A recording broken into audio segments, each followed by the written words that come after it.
Kami dari kelompok C2 akan memperkenalkan kepada kalian tanda dan gejala gangguan biotik pada tanaman di Arboretum Dharma Putra Santren.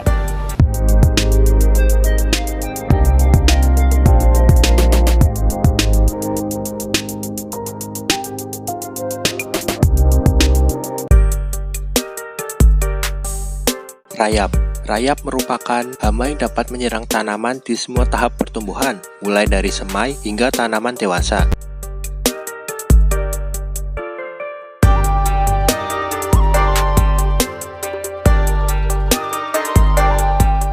Hama ini menyerang pada bagian akar dan batang tanaman. Gejala serangan pada rayap yaitu adanya liang-liang kembara pada permukaan batang yang mengarah ke atas dan tersusun dari tanah. Yang kedua, tanaman mudah tumbang atau rebah apabila terkena angin karena akar maupun pangkal batang dimakan oleh rayap. Upaya pencegahan yang dapat dilakukan yaitu hindari menanam tanaman pada tanah yang gersang dan kering. Selanjutnya, periksa tanaman secara rutin. Upaya diversifikasi jenis tanaman, hindari stres pada tanaman. Yang selanjutnya, membuat saluran drainase untuk menjaga kelembapan tanah. Upaya pengendalian yang dapat dilakukan yaitu pemanfaatan jamur entomopatogen yang disemprotkan ke sarang atau langsung ke tubuh rayap. Dapat juga dilakukan dengan penggunaan insektisida. Lalu dilakukan upaya isolasi tanaman dari infeksi atau dengan predator alami rayap.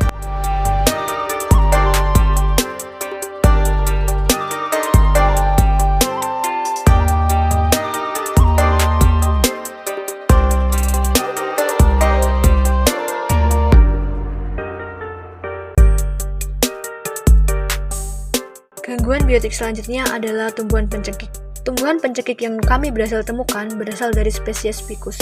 Tumbuhan pencekik merupakan jenis tumbuhan yang awalnya hidup menumpang pada tumbuhan inang. Tumbuhan ini disebarkan oleh hewan liar, misalnya burung, dan terjatuh di dahan pohon inang yang pada video ini adalah lamtoro atau Leucaena leucakepala.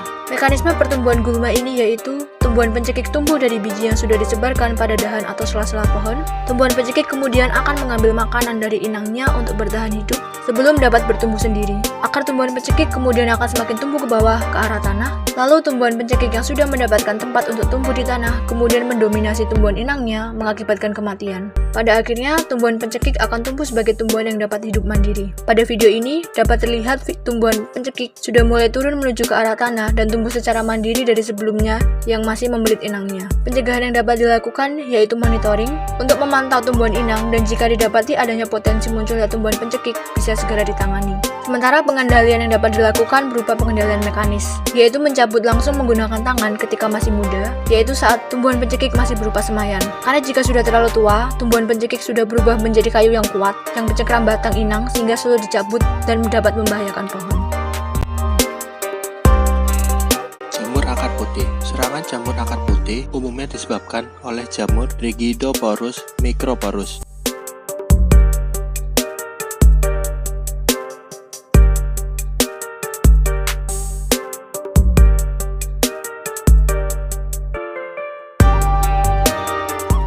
Gejala serangan CAP atau jamur akar putih yaitu tajuk daun berwarna pucat, kuning, hingga kusam yang akhirnya akan kering dan gugur. Ada kalanya tanaman yang terinfeksi akan membentuk daun-daun muda, bunga, atau buah pada waktu yang lebih awal. Jika dilihat pada perakaran tanaman, terlihat permukaan akar ditumbuhi miselium jamur atau rhizomorph yang berwarna putih. Rhizomorph ini akan menempel kuat pada akar, sehingga cenderung sulit untuk dilepas atau dibersihkan. Akar yang terinfeksi akhirnya membusuk dan berwarna coklat dan terlihat seperti tersiram air panas. Penyakit jamur akar putih akan membentuk tubuh buah yang berbentuk seperti topi pada akar, pangkal batang, atau tunggul-tunggul tanaman. Tubuh buah berwarna putih hingga jingga kekuningan dan pada permukaan bawahnya terdapat lubang-lubang kecil tempat spora. Badan buah yang sudah tua akan mengering dan berwarna coklat. Penularan penyakit ini dapat melalui kontak langsung antara akar yang terinfeksi dengan akar yang sehat. Upaya pencegahan dapat dilakukan dengan penanaman bibit unggul, upaya rutin mengemburkan tanah, dan pengendalian pH tanah. Upaya pengendalian yang dapat dilakukan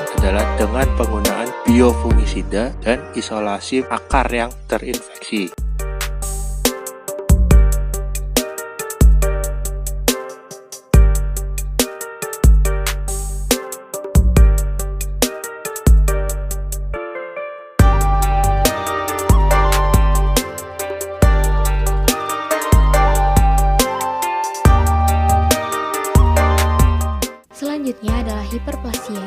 hiperplasia ini terjadi akibat dari pertumbuhan tanaman yang lebih cepat dari biasanya, yang menimbulkan gejala berupa tumor oleh pembelahan sel yang bertambah banyak dan membentuk sel-sel yang lebih besar atau hipertrofi yang akan menambah besar organ. Gejala tumor ini berupa bintil atau bisul yang terdiri dari jaringan tanaman dengan atau tanpa patogennya. Pada kasus hiperplasia pada jenis mahoni yang kami temukan ini diduga disebabkan oleh bakteri patogen Agrobacterium tumefaciens. Pencegahan yang dapat dilakukan terhadap penyakit hiperplasia ini yaitu dengan monitoring, pemilihan bibit unggul serta pengendalian hormon. Sedangkan pengendalian terhadap hiperplasia ini dapat dilakukan dengan isolasi bakteri. Kayu atau sering disebut sebagai rot kayu adalah jenis penyakit yang disebabkan oleh organisme hidup seperti jamur, bakteri, atau serangga yang menyerang dan merusak kayu. Penyakit ini dapat menyebabkan kerusakan serius pada kayu dan bisa menyebabkan kerusakan struktural pada bangunan, peralatan, atau perabotan yang terbuat dari kayu.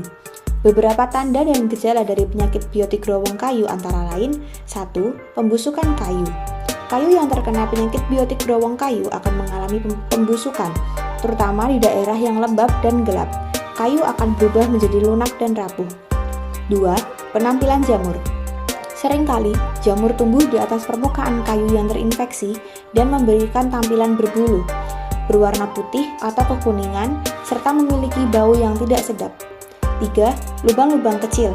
Jika kayu terinfeksi oleh serangga, maka mereka akan membuat lubang-lubang kecil di kayu saat mereka menggali dan memakan kayu.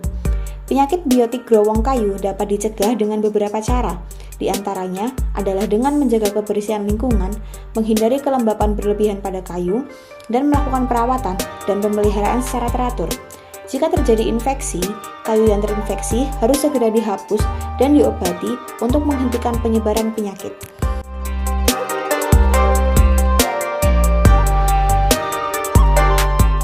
Gangguan biotik selanjutnya adalah tumbuhan sirih gading atau Epiprenum aureum. Sirih gading merupakan salah satu jenis tumbuhan liana semi-epifit yang dapat menempel pada tumbuhan inang. Pada video ini, tumbuhan inang dari sirih gading adalah Lamtoro atau Leucaena leucacephala. Tumbuhan sirih gading sering dianggap sebagai gulma karena mereka dapat tumbuh secara invasif dan menutupi tumbuhan lain.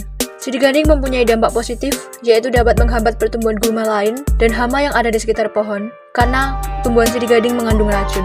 Sementara dampak negatifnya adalah sirih gading dapat menyebabkan kerusakan tertentu pada bagian tumbuhan penopang, menutup hampir seluruh batang bagian pohon seperti yang terlihat di video.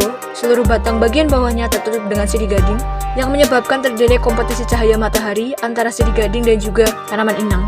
Pencegahan yang dapat dilakukan yang pertama adalah monitoring, dan yang kedua adalah menghindari membuang tumbuhan sirih gading pada lahan atau tempat yang terdapat banyak vegetasi inang. Sehingga setelah membabat sirih gading, alangkah baiknya segala dimusnahkan dengan dibakar dan tidak dibuang sembarangan, karena tumbuhan ini mudah tumbuh dan berkembang. Pengendalian yang dapat dilakukan ada dua, yaitu kimia dan mekanis. Secara kimia, kita dapat menggunakan herbisida. Yang kedua, pengendalian secara mekanis dapat dilakukan dengan mencabut langsung sampai ke akarnya menggunakan tangan dan dilakukan penyiangan. Penyakit biotik selanjutnya adalah embun tepung.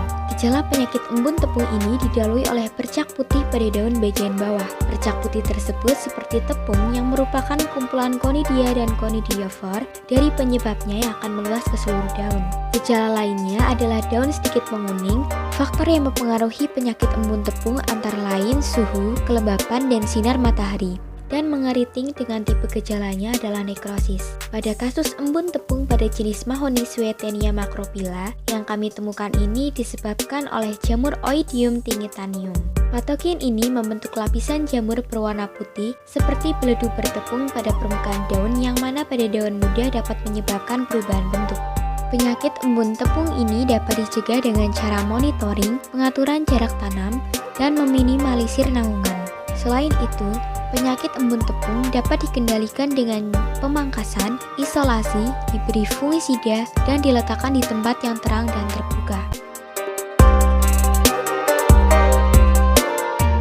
Gangguan biotik selanjutnya adalah epifit. Epifit merupakan jenis tumbuhan yang tidak tumbuh di tanah dan menempel pada tumbuhan inang. Tumbuhan epifit biasanya tidak menimbulkan kerusakan, tidak mengambil hara atau makanan, maupun bahaya bagi tanaman inang. Tumbuhan epifit tidak termasuk parasit. Namun, pertumbuhan epifit yang terlalu banyak atau overgrown menyebabkan gangguan fungsi fisiologis pohon. Pada kasus yang ekstrim, dampak yang paling dirasakan adalah kompetisi atau perebutan cahaya. pencegahan yang dapat dilakukan yaitu monitoring. Yang kedua adalah pengendalian. Pengendalian dapat dilakukan dengan dua cara, yaitu kimia dengan menggunakan herbisida dan mekanis dengan mencabut langsung sampai ke akarnya menggunakan tangan dan dilakukan penyiangan.